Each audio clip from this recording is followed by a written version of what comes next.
뉴스타트 2부 시작합니다. 최상병 사망 사건을 둘러싼 논란이 확산하는 가운데 이종섭 전 국방부 장관이 당시 윤석열 대통령과 3번 연달아 통화하기 직전 먼저 군검찰 측과 통화한 것으로 YTN 취재 결과 확인됐습니다. 이를 근거로 박정훈 전 수사단장에 대한 항명 수사는 자신의 결정이라고 주장했는데 박 전 단장이 이를 반박하면서 진실 공방이 벌어지고 있습니다. 김태원 기자가 보도합니다.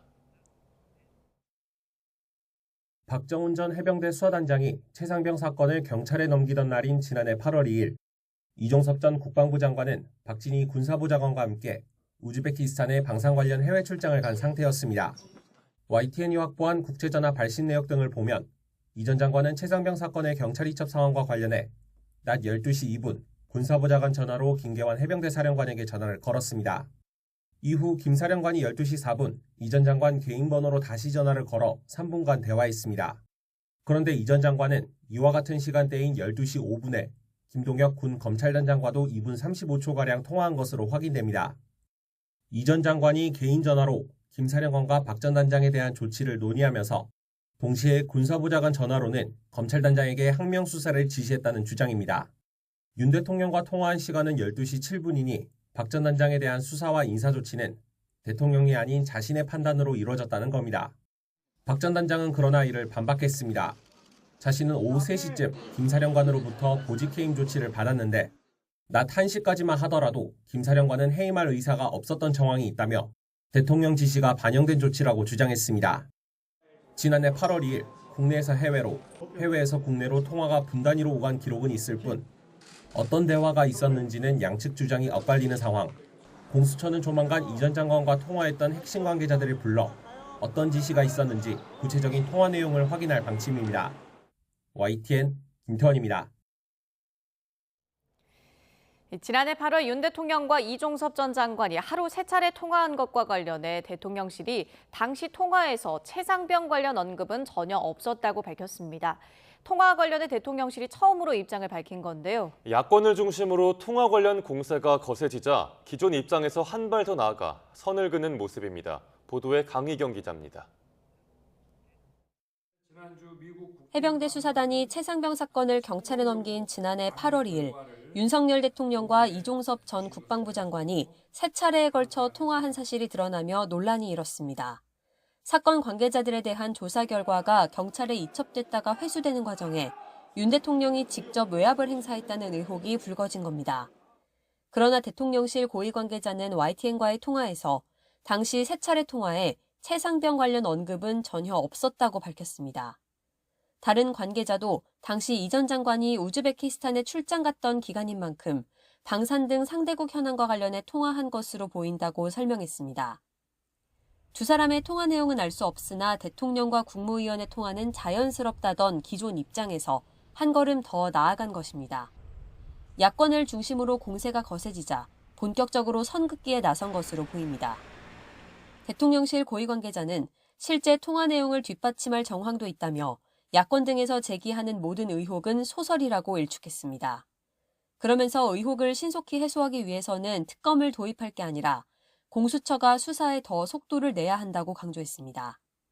반면 야당은 해명의 의문을 제기하며 하루빨리 진실이 밝혀져야 한다고 지적했습니다.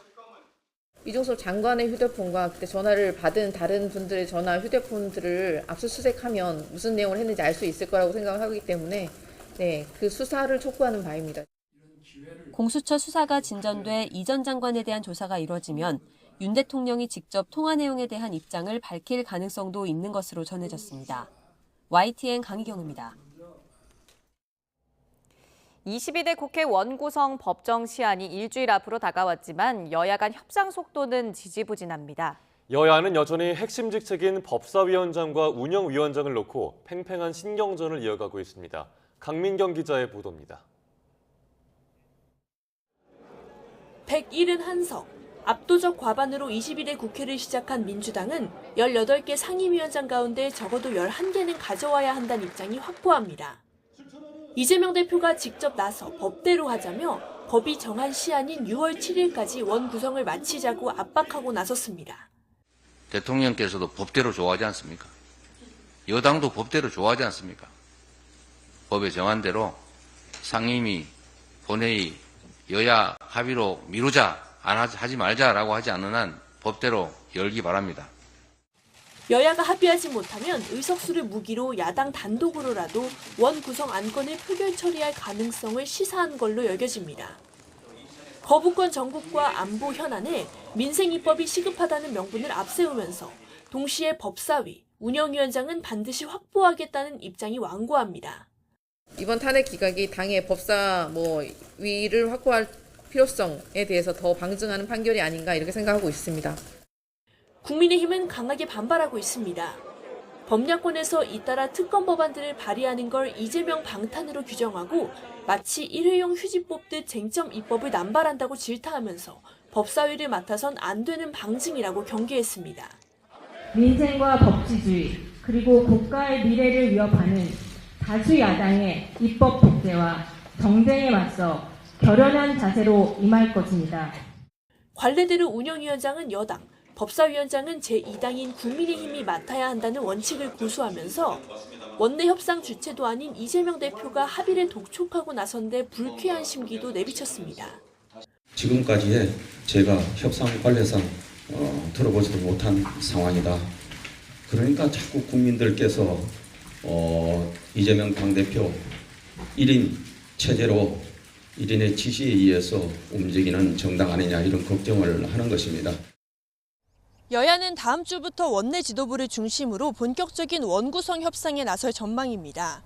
다만 핵심 상임위원장 자리를 놓고 타협의 여지가 크지 않아 국회가 제때 문을 열 가능성은 높지 않다는 관측이 우세합니다. YTN 강민경입니다.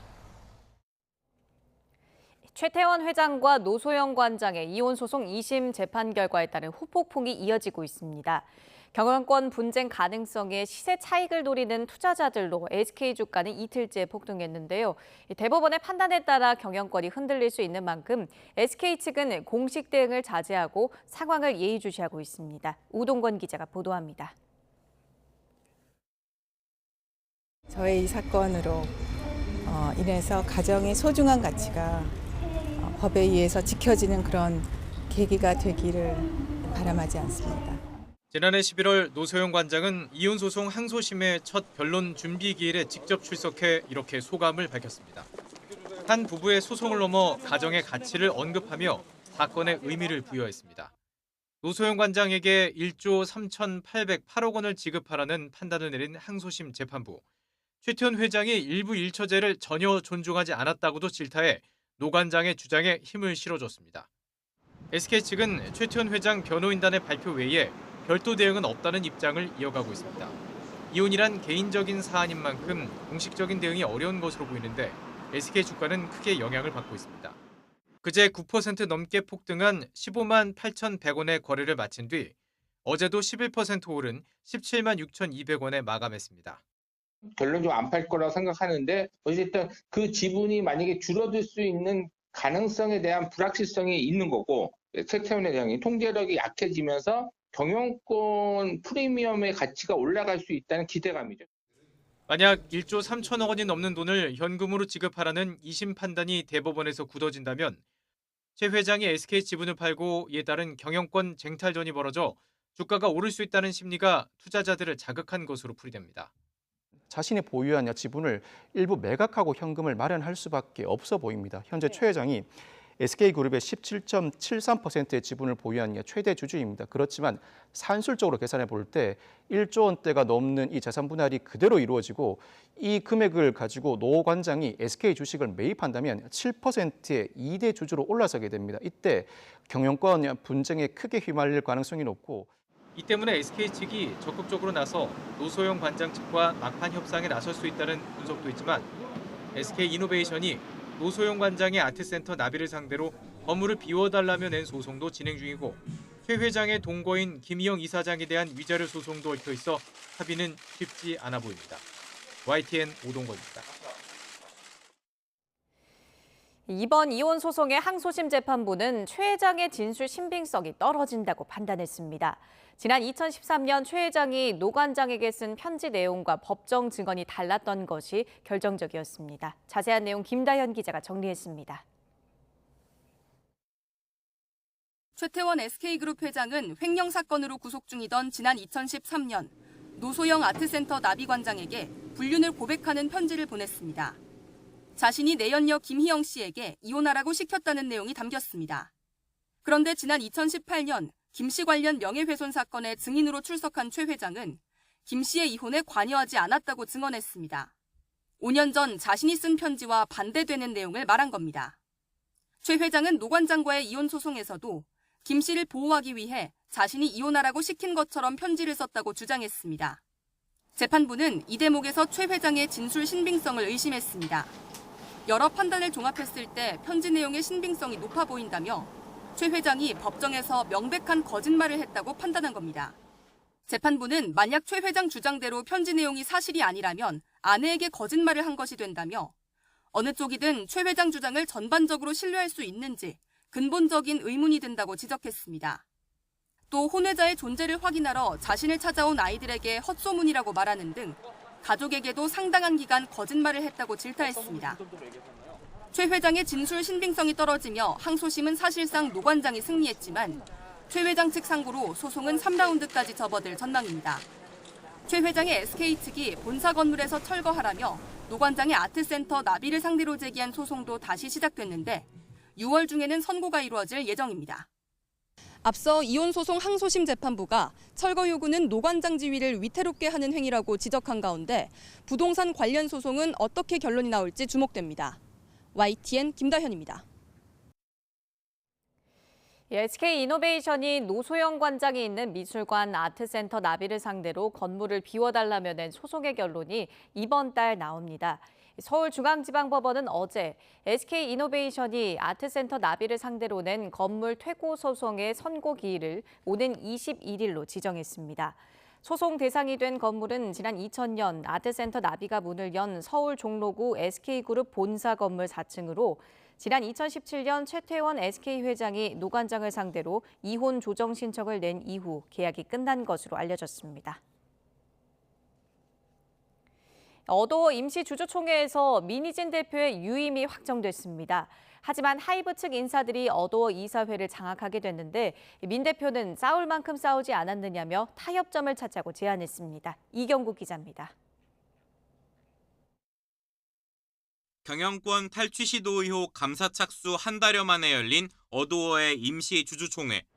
법원의 결정으로 하이브가 민희진 대표 해임 안건에 찬성 의결권을 행사하지 못하면서 민 대표의 유임이 확정됐습니다. 다만 하이브는 민 대표 측근인 다른 이사들을 전격 해임하고 하이브 측 고위 인사 3명을 어도어의 새 이사진으로 선임했습니다. 하이브가 어도어 이사회를 장악하며 불편한 동거가 시작된 겁니다. 이에 민 대표는 한 달여 만에 다시 기자회견을 열고 입장을 밝혔습니다. 민 대표는 먼저 누명을 벗어 홀가분하다면서도 이번 사태로 뉴진스의 활동 계획에 차질이 빚어졌다고 말했습니다. 그런 만큼 이제 모두를 위한 타협점을 찾자며 하이브를 향해 화해를 제안했습니다. 지긋지긋하게 싸웠다. 그러니까 이제 끝. 이제 다른 챕터로 좀 넘어가자. 펀치를 주고 받았잖아요. 그러니까 그냥 뭐 한 대씩 때렸으니까 뭐 됐다라고 생각하고. 하지만 자신의 행위가 하이브에 대한 배신일 수 있다는 법원 판단에 대해 먼저 신뢰를 깬 건 하이브라고 반박했고. 저는 제가 먼저 배신감을 느꼈다고 생각하거든요. 그러니까 하이브가 저한테 먼저 신의를 깼다라고 생각을 했어요. 저는. 이제 그러면은 제가 하이브랑 타협하거나 협의해야 될 어떤 내용들이 필요하잖아요. 이사회에 들어온 하이브 인사들이 경영에 협조하지 않는다면 배임이 될 수 있다고 견제하기도 했습니다. 민 대표의 기자회견에 대해 하이브 측은 별다른 공식 입장을 내지 않았습니다. 다만 향후 민 대표에 대한 수사나 재판 과정에서 업무상 배임 혐의가 뚜렷해질 경우 하이브가 다시 해임을 시도할 가능성이 큰 만큼 양측 사이 긴장은 당분간 계속될 전망입니다. YTN 이경국입니다. 위성 발사에 실패한 북한의 도발이 이어지는 가운데 아시아 태평양 지역 안보 수장들이 한자리에 모이는 아시아 안보회의가 싱가포르에서 개막했습니다. 이번 회의에서는 한미일 국방장관 회담도 진행되는데요. 북한이 핵 위협은 물론 오물풍선 등 다양한 방식으로 도발을 이어가는 상황에 대한 비판과 협력 방안 등이 논의될 것으로 보입니다. 김대근 기자가 보도합니다. 아시아 태평양 지역 주요국 안보수장들이 모이는 아시아 안보회의 막이 올랐습니다. 2002년부터 매년 싱가포르 샹그릴라 호텔에서 열려 이른바 샹그릴라 대화로도 불리는 회의에는 한국과 미국, 일본, 중국 등 40여 개국 국방장관, 군 고위 관계자 등이 참가해 안보협력 방안 등을 논의합니다. 신원식 국방부 장관도 참가했는데 북한이 위성 발사 실패 후 도발을 일삼는 상황을 국제사회와 공유하고 공동 대응을 촉구할 예정입니다. 특히 오늘 본회의 연설에서 북핵 위협과 러브 군사협력의 심각성은 물론 최근 남측을 향해 오물풍선을 투하하는 실태를 알리며 관심과 협력을 당부할 계획입니다. 북한의 이런 행위가 치졸하고 정말 정상적인 국가에는 있을 수 없는 일이라는 것을 지적을 하고 국제사회가 이에 대해서 공동 대응할 수 있도록 관심을 촉구할 예정입니다. 회의 셋째 날에는 한미일 국방장관 회담도 잇따라 열립니다. 한미 장관 회담에서는 북핵 위협에 대한 미국의 확장 억제 방안을 논의할 것으로 보이고 한미일 회담에서도 3국이 다양한 분야에서 공동훈련을 실시하는 등 안보 협력을 강화하는 데 의견을 모을 전망입니다.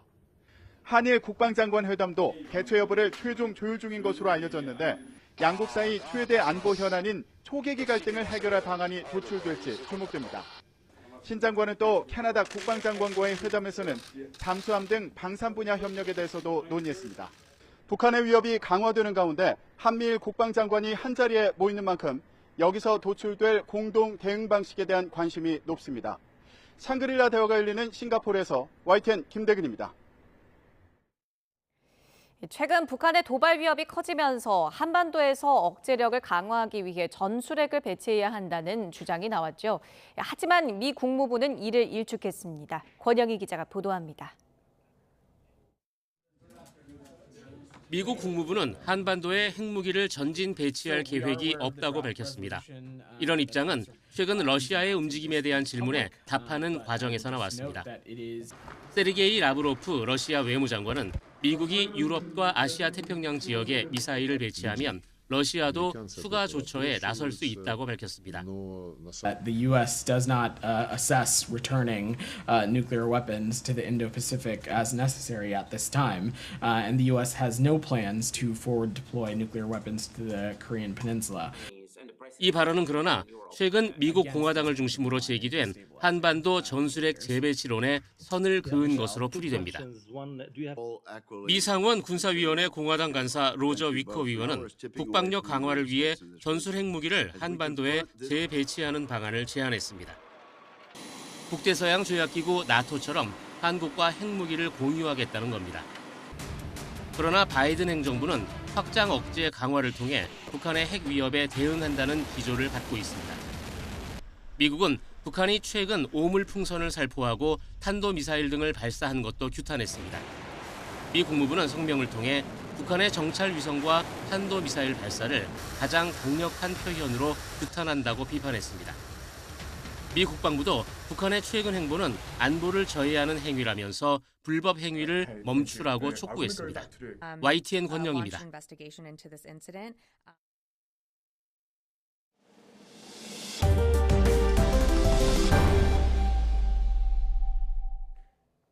어제 저녁 김포에 있는 고깃집에서 불이 나 손님 50여 명이 긴급 대피했습니다.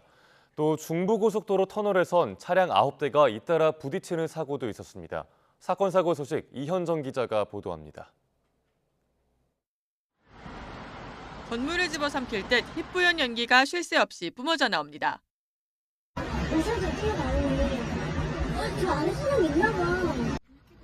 직접 불을 끄기 위해 소화기를 들고 뛰어가는 모습도 보입니다. 사고가 난 건 어제 저녁 7시 20분쯤. 경기도 김포에 있는 고깃집에서 불이 났습니다. 불이 나자 고기를 굽던 손님과 직원 등 50여 명이 긴급 대피했습니다. 다행히 다친 사람은 없었습니다. 소방당국은 연통에서 불이 시작된 것으로 보고 있습니다. 터널 1차선에 차량이 여기저기 찌그러진 채 줄지어 서 있습니다. 어제 오후 6시쯤 중부내륙 고속도로 금사터널 안에서 차량 9대가 잇따라 부딪혔습니다. 앞서가던 승용차가 추돌사고를 냈는데 뒤따르던 차량 7대가 미처 피하지 못하고 그대로 부딪히고 만 겁니다.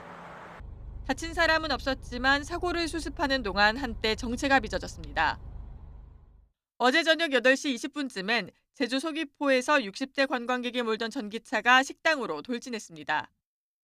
이 사고로 운전자가 다쳐 병원으로 옮겨졌습니다. 사고 당시 차가 돌진한 위치에는 다행히 아무도 없었던 것으로 파악됐습니다. 경찰은 브레이크 대신 가속 페달을 잘못 밟았다는 운전자 진술을 토대로 사고 경위를 조사하고 있습니다. 이에 앞서 어제 저녁 7시쯤에는 경기도 파주에 있는 한 육교 승강기에 시민 3명이 갇혔다가 1시간 만에 구조됐습니다. YTN 이현정입니다. 부산 도심에 있는 마트 야외 주차장 근처에서 부탄가스통 수천 개가 폭발했습니다. 인명피해는 없었지만 차량 10대가 불타고 마트 유리창 등이 파손됐는데 담뱃불이 원인으로 추정됩니다. 차상은 기자입니다.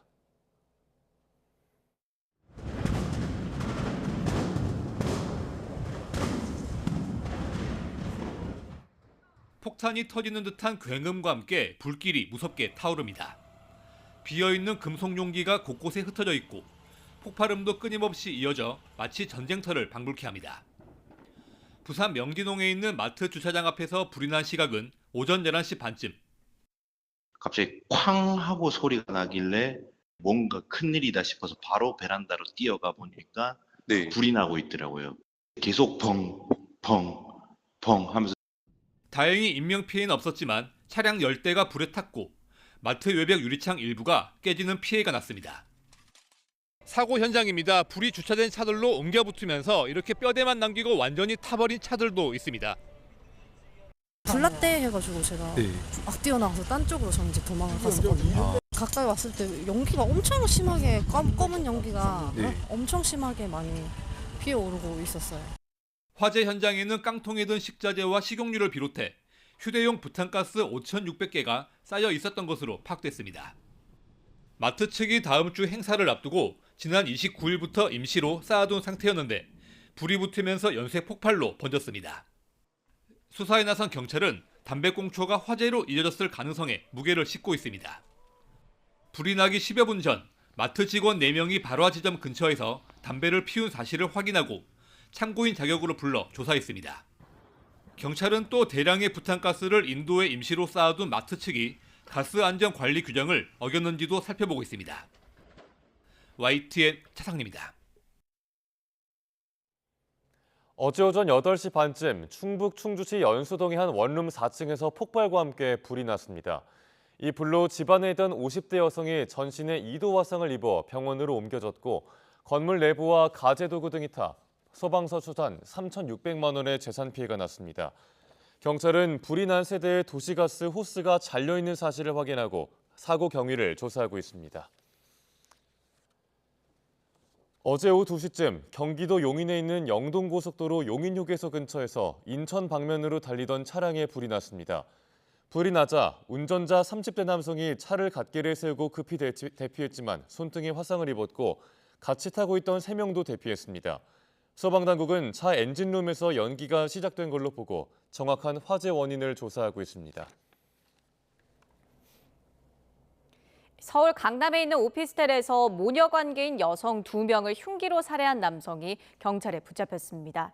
범행 직후 달아났다가 12시간여 만에 검거됐는데 홧김에 저지른 우발적 범행이라고 주장했습니다. 표정우 기자가 보도합니다. 해가 지지 않은 저녁 시간, 구급대원 여럿이 사람 한 명을 싣고 나옵니다. 2분도 채 지나지 않아 다른 사람도 들것에 실려 나오는데 서울 강남 오피스텔에서 벌어진 모녀 살해 현장입니다. 몸은 피가 다 묻어있었어요. 그래가지고 거의 죽었다 생각한 거예요. 사람들이 본 사람마다. 60대 남성 A씨가 휘두른 흉기로 모녀지간인 60대 여성과 30대 여성 모두 심정지 상태로 병원으로 옮겨졌는데 끝내 숨졌습니다.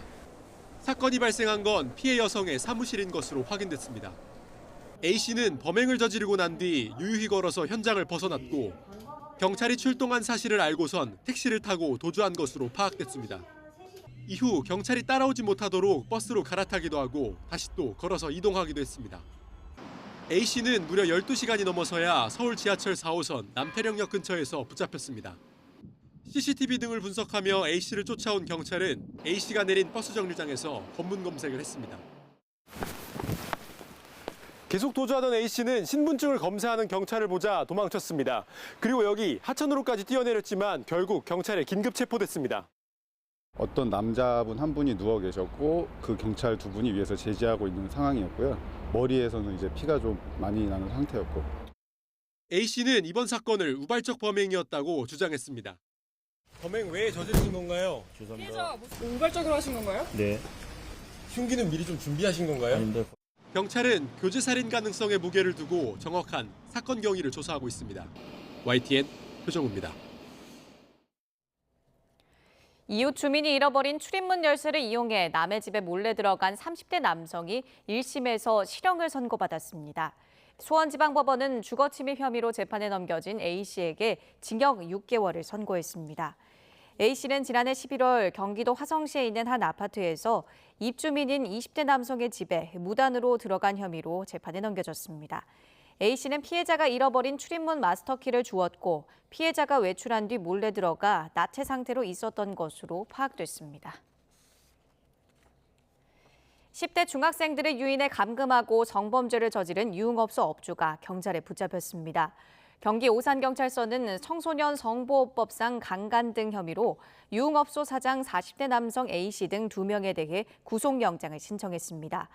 A씨 등은 지난해 4월 18일 서울 여의도 한강공원에서 만난 10대 중학생 2명을 자신들이 운영하는 유흥업소에 감금하고 성매매 등을 시킨 혐의를 받습니다. 이들은 고수익 아르바이트 자리를 준다며 피해 학생들을 유인한 것으로 파악됐습니다.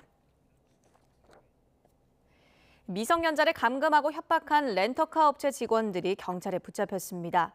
서울 강서경찰서는 공동 감금과 미성년자 약취 등 혐의로 A씨 등 20대 남성 직원 2명을 붙잡아 조사하고 있습니다. A씨는 10대 여학생들이 위조 신분증으로 차를 빌린 것을 알게 되자 경찰 수사로 영업에 피해를 봤다며 이들을 감금하고 협박해서 금품을 뜯어낸 혐의를 받습니다. A씨의 공범은 이들에게 고액 일자리를 구해준다며 숙박업소로 유인하고 성희롱한 것으로 조사됐습니다. 14명의 희생자가 난 오송 지하차도 참사의 직접적인 원인을 제공한 미오천교 임시재방공사 현장 소장과 감리단장에게 중형이 선고됐습니다. 특히 현장 소장에게는 법정 최고형이 선고됐는데 재판부는 부실 대응을 강하게 질책하면서 이례적으로 더 높은 형량을 선고하지 못하는 것에 아쉬움을 나타냈습니다. 이성우 기자입니다. 지난해 7월 14명이 숨지고 16명이 다친 오송 지하차도 참사. 사고 발생 10개월 만에 참사의 직접적인 원인을 제공한 미오총교 임시재방 부실 축조 책임자들에게 중형이 선고됐습니다. 업무상 과실치사 등으로 구속돼 재판에 넘겨진 현장 소장 A씨는 징역 7년 6개월을, 감리단장 B씨는 징역 6년을 선고받았습니다. 현장 소장 A씨에게 선고된 형량은 관련 법상 최고 형량. 재판부는 피고인들은 재방 축조 기술을 무시한 임시 재방이 안정성을 갖추지 못한 점을 잘 알았을 것이라며 오송 참사는 자연재해가 아닌 피고인들의 고의에 가까운 중대한 과실 때문이라고 지적했습니다. 특히 재판부는 현장 소장에게는 징역 15년, 감리 단장에게는 징역 12년은 선고해야 하지만 현행법 규정상 그럴 수 없어 법관으로서 무기력함을 느낀다며 법 개정 필요성도 언급했습니다. 법이 또 그렇게 되다 보니까 법에서 허용하는 최고의 형량이 나왔기 때문에 저는 그 부분에 대해서는 이제 만족하게 생각하고 있습니다.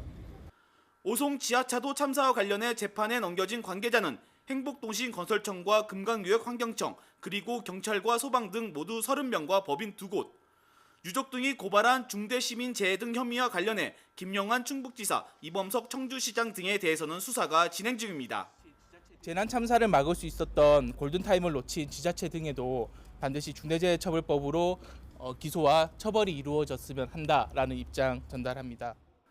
오송 참사 발생 10개월 만에 책임자들에 대한 첫 선고가 나오면서 다른 관련자들에 대한 수사에도 속도가 붙을 것으로 보입니다. YTN 이성우입니다.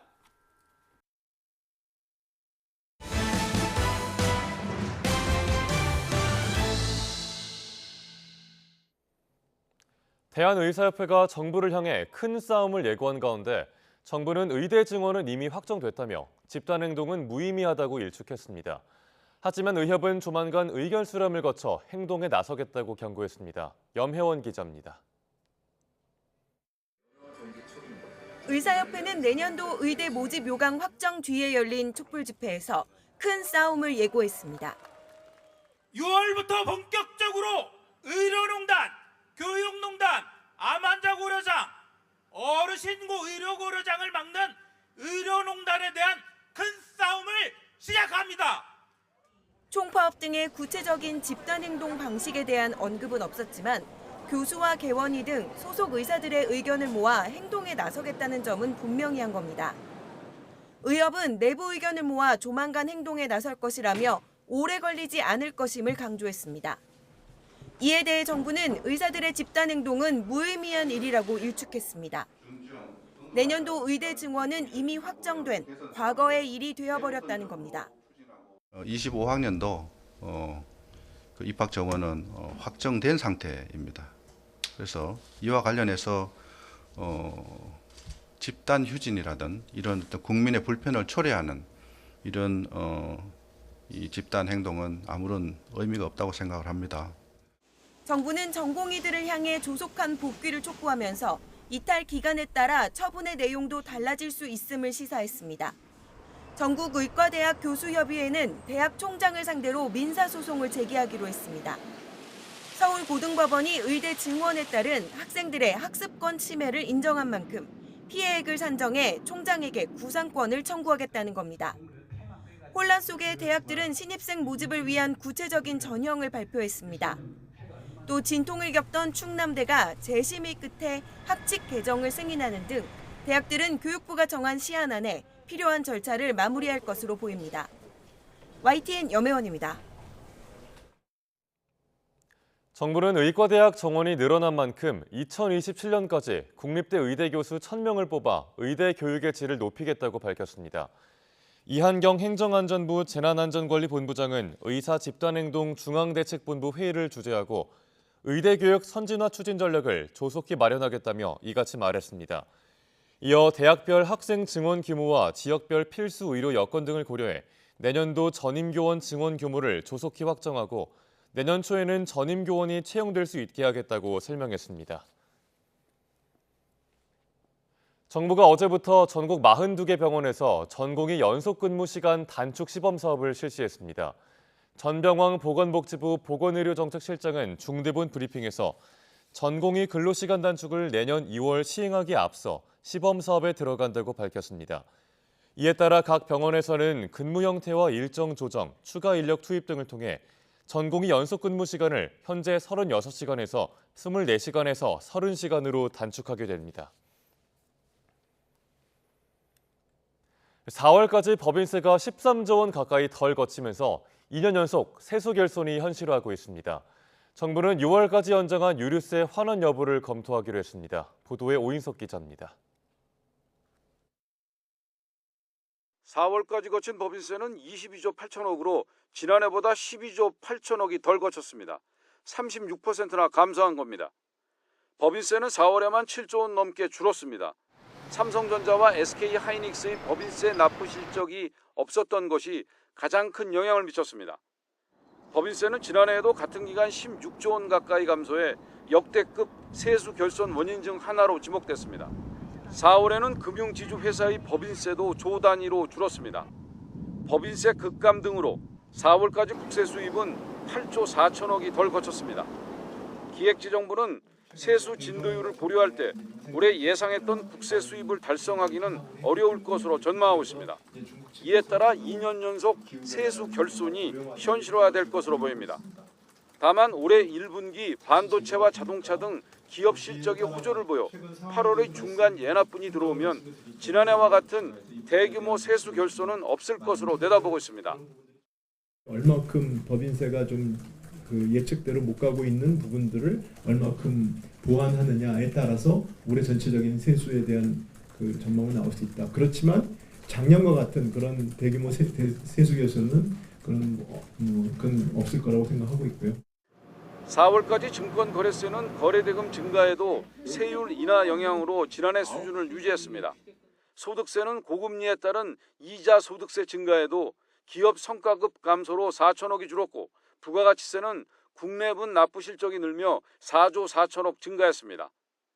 세금이 덜 거치면서 나라 살림살이도 악화일로입니다. 실질적인 재정 상태를 보여주는 관리재정 수지는 3월까지 75조 원이 넘는 적자를 기록하며 같은 달 기준 역대 최대치를 찍었습니다.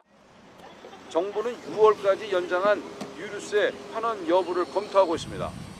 유류세는 지난 2021년 11월부터 9차례 인하 조치가 이뤄지고 있는데 2년 연속 세스펑크가 현실화하면서 환원 가능성에 관심이 쏠리고 있습니다. YTN 오인성입니다. 오는 2038년까지 국내에 필요할 걸로 예상되는 전력을 공급하기 위해 최대 3기의 신규 원전을 건설하고 소형 모듈 원전, SMR 1기와 LNG 열병합 발전소도 추가 투입될 걸로 보입니다. 11차 전력수급 기본계획 총괄위원회는 오는 2038년까지 예비율을 포함한 전력 수요량에 비해 공급량이 10.6기가와트 부족하다고 보고 신규 발전 설비 투입 계획이 포함된 11차 실무안을 발표했습니다. 전력 수급 기본 계획에 신규 원전 건설 계획이 포함된 건 2015년 신한울 3, 4호기 건설 계획이 발표된 뒤 9년 만입니다. 최근 세 차례 발생한 카카오톡 서비스 장애와 관련해 과학기술정보통신부가 카카오 측에 시정을 요구했습니다. 이에 따라 카카오 측에 한 달 안에 개선 조치 계획을 세워 제출하고 3개월 안에 시정 결과를 내도록 요구할 방침입니다. 이에 대해 카카오 측은 작업 관리와 감독이 미흡했다는 점검 결과를 겸허히 수용한다며 이용자에게 안정적 서비스를 제공하기 위해 최선의 노력을 기울이겠다고 밝혔습니다. 음주 뺑소니 혐의를 받는 가수 김호중 씨가 구속 상태로 검찰에 넘겨졌습니다. 경찰은 김 씨의 몸무게와 각종 증거, 또 사고 당시 주변 인물들의 진술을 토대로 김 씨의 음주 수치를 특정해 음주운전 혐의도 추가로 적용했습니다. 유서연 기자가 보도합니다. 음주 뺑소니 혐의를 받는 가수 김호중 씨가 구속 상태로 검찰에 넘겨졌습니다. 지난 9일 사고를 내고 달아난 지 22일 만입니다. 정장 차림으로 다리를 절뚝거리며 경찰서를 나온 김 씨는 죄송하다고 반복하며 입장은 나중에 밝히겠다고 말했습니다. 검찰 성립시 앞두고 따로 하실 말씀? 죄송합니다. 끝나고 말씀드리겠습니다. 죄송합니다. 끝나고는 어떤? 조직적으로 사건을 은폐한 소속사 대표와 본부장, 대리 자수한 매니저도 함께 송치됐습니다. 경찰이 적용한 혐의는 인정하시나요? 인정할 수밖에 없고요. 죄송합니다. 김 씨는 음주 뺑소니 사고 직후 경기도로 도주했습니다. 그 사이 매니저가 김 씨를 대신해 자수하고 김 씨 자신은 술을 마시지 않았다는 등 혐의를 부인하면서 거짓말 논란이 일었습니다. 특히 사건 초기 음주 측정이 되지 않으면서 음주 운전 혐의가 적용될지가 관건이었는데 최종적으로 뺑소니와 위험 운전치상, 범인 도피 교사 등에 더해 음주 운전 혐의까지 함께 적용됐습니다. 김 씨의 몸무게를 측정한 경찰이 위드마크 공식을 통해 음주 수치를 특정한 겁니다. 앞서 경찰은 각종 증거와 참고인 진술 등을 토대로 충분히 혐의 입증이 가능하다며 자신감을 드러냈는데 고강도 수사 끝에 사고 당시 김 씨의 혈중 알코올 농도가 0.03%를 넘는 면허 정지 기준을 넘는 상태였다고 판단했습니다. 다만 방송인 이창명 씨 사건 등 위드마크 공식을 적용받고도 재판에서는 음주운전 혐의가 인정되지 않는 경우도 적지 않습니다. 김 씨는 앞으로 최장 20일간 구속 상태로 보강 수사를 받게 됩니다. 검찰 단계에서 김 씨의 음주운전 혐의를 입증할 구체적인 물증이나 추가 범죄 정황이 드러날지 주목됩니다. YTN 유서연입니다. 김호중 씨의 음주 뺑소니 사건과 관련해 가수 길 씨가 참고인 조사를 받았다고 소속사가 밝혔습니다. MLD 엔터테인먼트는 길 씨가 경찰의 참고인 조사에 응해 알고 있는 사실을 기억대로 모두 진술했으며 길 씨는 참고인이지 혐의자가 아니라고 밝혔습니다. 이어 길 씨가 김 씨의 음주운전을 방조했을 수 있다는 억측성 주장이 나온다며 사실과 다른 보도를 멈춰달라고 요구했습니다. 이른바 SG증권발 주가 조작 사건에 대한 검찰 수사가 1년여 만에 마무리됐습니다. 연루 의혹을 받았던 가수 임창정 씨와 김익래 전 다우키움그룹 회장은 혐의가 없다고 보고 불기소 처분을 받았습니다. 윤웅선 기자의 보도입니다. 지난해 4월 8개 주가 종목이 대규모로 폭락하면서 나흘 동안 8조 원이 증발했습니다. 투자 자문업체 대표 라덕연 씨 등 일당은 폭락 전 인위적으로 주가를 띄운 혐의로 이미 기소돼 재판을 받고 있습니다. 검찰은 최근 주가 조작 의혹을 최초 제보했던 라시의 초창기 동업자 김모 씨까지 자본시장법 위반 혐의 등으로 재판에 넘기면서 1년여 동안의 수사를 사실상 마무리했습니다. 이번 사건에 연루돼 논란이 불거졌던 가수 임창정 씨와 김익래 전 다우키움그룹 회장은 불기소 처분을 받았습니다. 앞서 임 씨는 한 투자자 모임에서 라시를 치켜 세우는 동영상이 공개돼 공범 의혹이 일었습니다. 근데 돈을 맡겨. 이게 종교야. 너 잘하고 있어. 왜냐면 내 돈을 가져갈 하지만 검찰은 임 씨가 라시와의 친분을 과시하며 현장 분위기를 띄우기 위해 즉흥적인 말을 한 것으로 결론 내렸습니다. 계좌와 휴대전화 등을 분석한 결과 임 씨가 라시 측으로부터 투자 수익금이나 투자 유치 대가를 받지 않았고 시세 조종 범행을 알면서 가담했다는 증거도 나오지 않았다고 밝혔습니다. 김 전 회장은 앞서 대규모 폭락 전 자신이 갖고 있던 다우데이터 주식을 처분해 600억 원 넘는 시세 차익을 챙겨 미공개 정보 이용 의혹이 제기됐습니다. 그러나 검찰은 김 전 회장이 자신이 소유한 계열사인 키움증권으로부터 시세 조종 대상 종목과 관련한 정보를 보고받지 않은 것으로 조사되는 등 혐의가 없다고 봤습니다.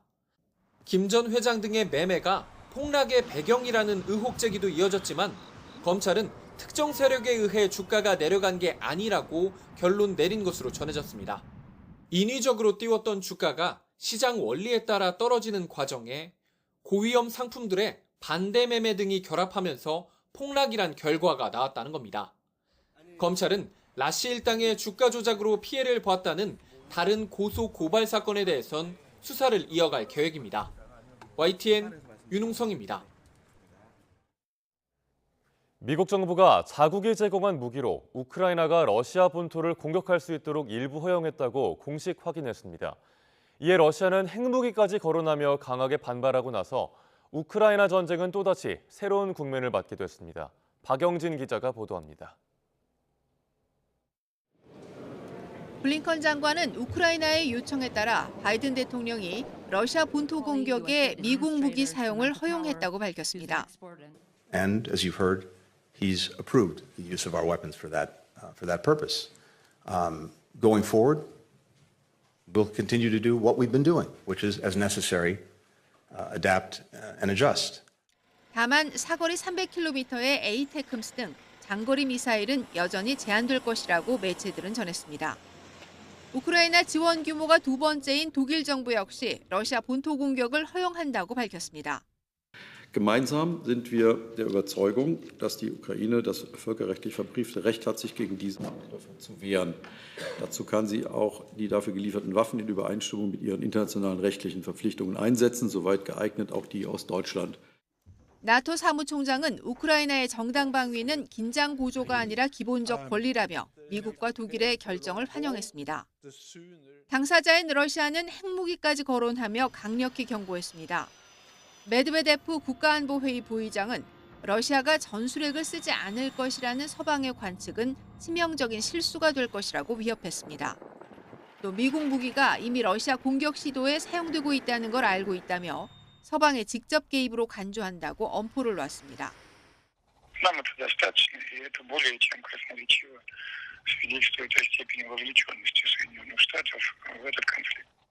우크라이나의 다급해진 전황에 미국도 결국 방침을 바꿨지만 러시아의 더욱 강력한 보복을 불러올 경우 전쟁은 또 한 번 중대 고비를 맞게 될 것으로 보입니다. YTN 박영진입니다. 한국과 미국은 현지 시간 31일 미국에서 외교 차관 협의를 갖고 북한의 최근 탄도미사일 발사 등 위협에 대한 대응 방안을 논의했습니다. 미국 국무부에 따르면 김홍균 외교부 1차관과 커트 캠벨 미 국무부 부장관은 워싱턴 DC에서 회담하고 북한의 적대적인 언사와 행동, 지속적인 인권 유린을 규탄했습니다. 최근 북한의 군사 정찰 위성 발사와 관련해 현지 시간 31일 열린 유엔 안보리 회의에서 유엔 사무국과 한미일 등 이사국은 북한을 강도 높게 비난했습니다. 황준국 주 유엔 한국대사는 북한이 주민 고통을 대가로 값비싼 불꽃놀이를 하고 있다고 비판했습니다. 이해 당사국으로 회의에 참석한 북한의 김성 주 유엔 대사는 안보리는 주권 국가의 합법적이고 보편적인 권리에 속하는 위성 발사를 문제 삼는 시대착오적이고 부끄러운 관행을 여전히 반복하고 있다라고 주장했습니다. 도널드 트럼프 전 대통령은 성추문 의혹 입막음 돈 제공 관련 회사 기록 조작 건으로 유죄 판결을 받은 데 대해 재판이 매우 불공정했다고 비판했습니다. 트럼프 전 대통령은 판결이 나온 지 하루 만인 현지 시간 31일 뉴욕 트럼프 타워에서 기자회견을 열어 이같이 주장했습니다. 트럼프 전 대통령의 성추문 입막음 돈 의혹 사건 형사재판의 배심원단은 트럼프 전 대통령에 제기된 34개 혐의에 대해 모두 유죄라고 판결했습니다.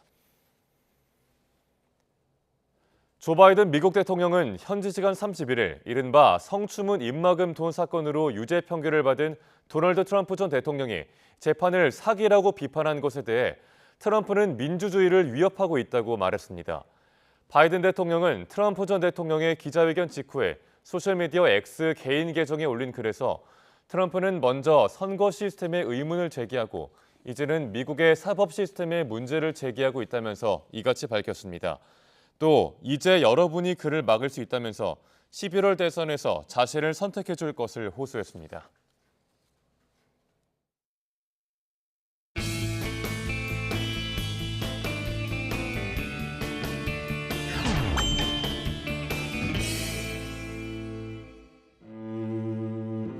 저도 하루에 2갑씩 폈습니다. 이제는 정말 후회됩니다. 1년 전에만 끊었어도 말입니다.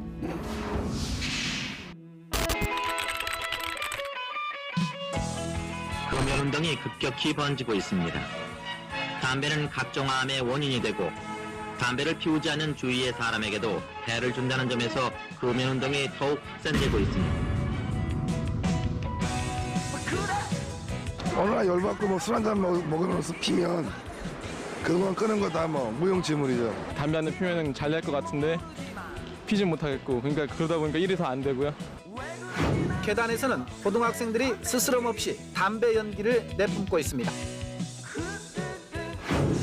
앞으로 학교 건물 안에서 마음껏 담배를 피울 수 없습니다. 많은 사람들이 남의 시선과 금연 경고판을 아랑곳하지 않고 버젓이 담배를 피우고 있습니다. 있어야 할 칸막이는 보이지 않고 흡연구역과 금연구역이 천정에 붙은 종이 한 장으로 갈립니다. 하지만 다음 달부터는 야외 전철 승강장에서 담배를 피울 수 없습니다. 오늘부터 여기 금연구역 확대된 거 아세요? 아니요. 모르셨어요? 담배도 하나 기호식품인데 그걸 너무 제재를 많이 하게 되면은 담배를 안 파는 쪽으로 가야 되지 않겠나 싶습니다. 평균 2,500원 수준인 담뱃값을 내년 1월 1일부터 2,000원을 인상하는 방안을 추진할 계획입니다. 음식점 면적에 따라 금연구역으로 지정하던 규정을 없애고 모든 음식점과 커피숍에서의 흡연을 금지했다. 정부가 금연 지원 사업을 확대하면서 실내는 물론 길거리 흡연도 가능했던 시대는 사라지고 있다.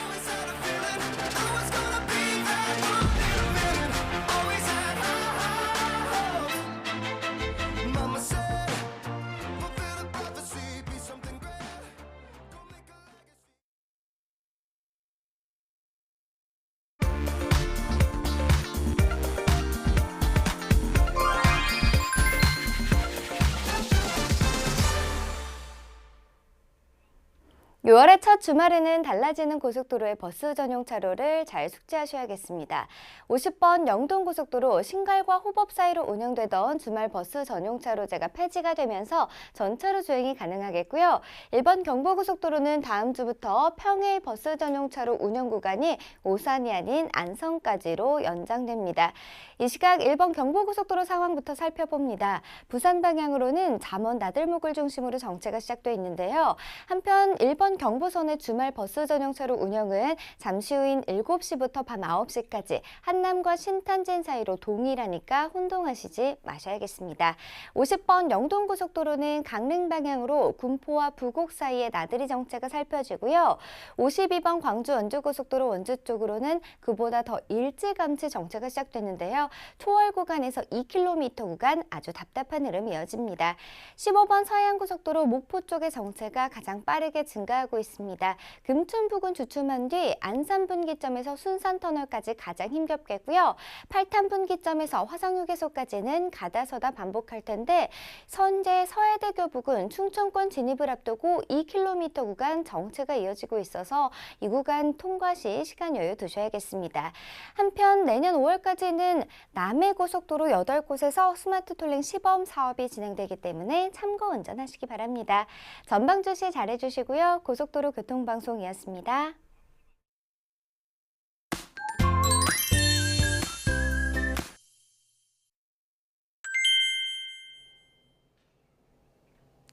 현재 서울 등 수도권과 충청, 강원도에 약하게 비가 오고 있습니다. 오늘 중부와 경북에 비가 살짝 오겠는데요. 비양은 서울이 1mm 안팎, 그 밖의 지방도 5에서 30mm로 적겠습니다. 서울과 경기 서부는 오전에, 경기 동부와 충북도 오후 늦게는 비가 그치면서 다시 맑아지겠고요. 경남권 동부는 오후 늦게부터 저녁 사이 비가 예상됩니다. 강원도와 경북 지방은 대기 불안정으로 오후부터 밤 사이 강한 비가 오겠고요. 강원도는 쌀락 우박이 떨어지는 곳도 있겠습니다. 농작물 피해 없도록 유의해 주시길 바랍니다.